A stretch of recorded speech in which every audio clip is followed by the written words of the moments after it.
Students, तो चलिए आज हम लोग शुरुआत करते हैं क्लास 10 के एक्सरसाइज 5.2 के क्वेश्चन नंबर 9 का, जो कि है if the third and the ninth term of an AP are 4 and -8 respectively, which term of the AP is 0। इस क्वेश्चन में हम लोगों को क्या बोला गया है कि एक एपी अज्यूम कर लीजिए जिसका थर्ड टर्म जो है वो 4 के बराबर है और नाइन्थ टर्म जो है वो -8 के बराबर है। इतना तो होप सो समझ में आ गया होगा, क्योंकि पिछला जो दो क्वेश्चन हमने सॉल्व किया था, क्वेश्चन नंबर 7 और 8, एकदम डिट्टो क्वेश्चन था। लेकिन इसमें थोड़ा सा चेंज क्या कर दिया गया है, इसमें हम लोगों को बोला गया है कि ये फाइंड करके बताओ कि ऐसा कौन सा टर्म है जो कि 0 होगा। मतलब कोई n का वैल्यू बताओ जब an का वैल्यू हमारा 0 है। ऐसा कौन सा टर्म है कि हमारा जो वैल्यू है वो 0 हो जाएगा, कौन से टर्म नंबर पे वैल्यू 0 हो जाएगा। होप सो इतना लैंग्वेजेस में मैंने आपको बता दिया तो समझ में तो आ गया होगा। तो चलिए जो गिवन वैल्यूज है सबसे पहले हम लोग उसको लिख लेते हैं। तो गिवन हम लोगों को क्या है, a3 का वैल्यू थर्ड टर्म क्या है 4 है और नाइन्थ टर्म गिवन है, मतलब a9 का वैल्यू -8 है। ठीक है, होप सो इतना समझ में आया।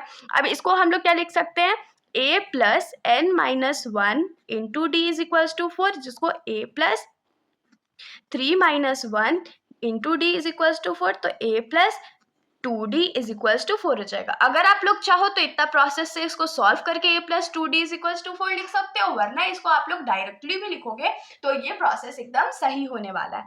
अगर हम लोग इसको यहाँ पर डायरेक्टली लिखे तो ये क्या हो जाएगा, a plus 9 था तो 9 में 1 कम करिए तो क्या हो जाएगा 8d is equals to -8। जिन्होंने मेरे साथ ये जो चैप्टर है पूरा शुरुआत से पढ़ा उन लोगों को तो पता होगा कि डायरेक्ट लिखो या पूरा फॉर्मूला में पुट करके लिखो, बात तो बराबर होता है। इसीलिए मैंने यहाँ एक बार आप लोगों को सॉल्व करके बता दिया, एक बार डायरेक्टली बता दिया, तो आप लोगों को जो मेथड इजी लगे आप लोग उससे एकदम सॉल्व कर सकते हो। अब क्या करते हैं, यहाँ से a का वैल्यू निकाल लेते हैं। तो a का वैल्यू क्या हो जाएगा 4 - 2d। 4 - 2d क्यों, क्योंकि 4 राइट साइड में प्रेजेंट था और 2d लेफ्ट में प्लस में प्रेजेंट था, इसलिए वो राइट साइड आके माइनस हो गया। अब हम लोग यहाँ लिखेंगे put a is equals to 4 - 2d। इसमें हम लोग क्या करते हैं, a का वैल्यू पुट कर देते हैं। तो a का वैल्यू क्या हो जाएगा 4 - 2d plus 8d is equals to -8। तो ये क्या हो जाएगा, 8 में से 2 जाएगा तो कितना बचेगा 6 बचेगा, और d और क्योंकि 4 इधर प्लस में था तो इधर जाके माइनस हो जाएगा, तो ये -8 - 4, तो 6d इज इक्वल्स टू क्या हो जाएगा माइनस माइनस प्लस, लेकिन साइन तो माइनस का लगेगा।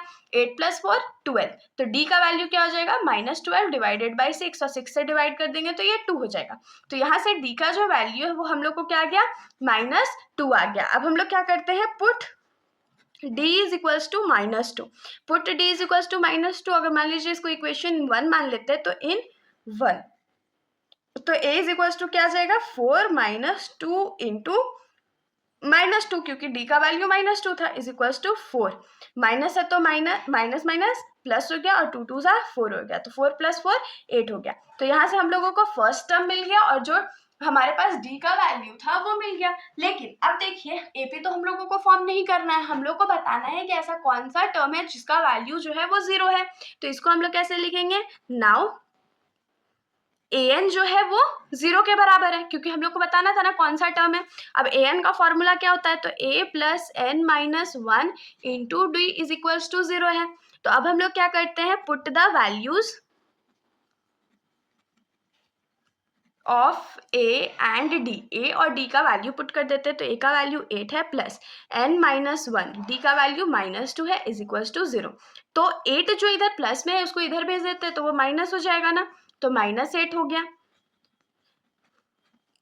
ये जो -2 इधर मल्टीप्लाई में है इधर आके डिवाइड हो जाएगा, तो ये क्या हो जाएगा n - 1 -8 divided by -2, minus cut गया 2 के टेबल में 8 4 टाइम्स में कट जाएगा, तो यहाँ से n - 1 इज इक्वल्स टू 4 आ गया। तो n का वैल्यू क्या आ जाएगा 4 + 1 that is n is equals to 5। तो इसको हम लोग क्या लिख सकते हैं, hence the fifth term of this AP is 0। तो लिख दीजिए यहाँ पर therefore the fifth term is 0। आप लोग चाहो तो फुल सेंटेंस में लिखो या डायरेक्टली इसको ऐसे लिख दो। बाकी अगर आप लोगों को सॉल्यूशन अच्छा लगा तो आप लोग वीडियो को लाइक कर दीजिएगा और मेरे चैनल को बिना सब्सक्राइब किए कहीं मत जाइएगा। Thank you.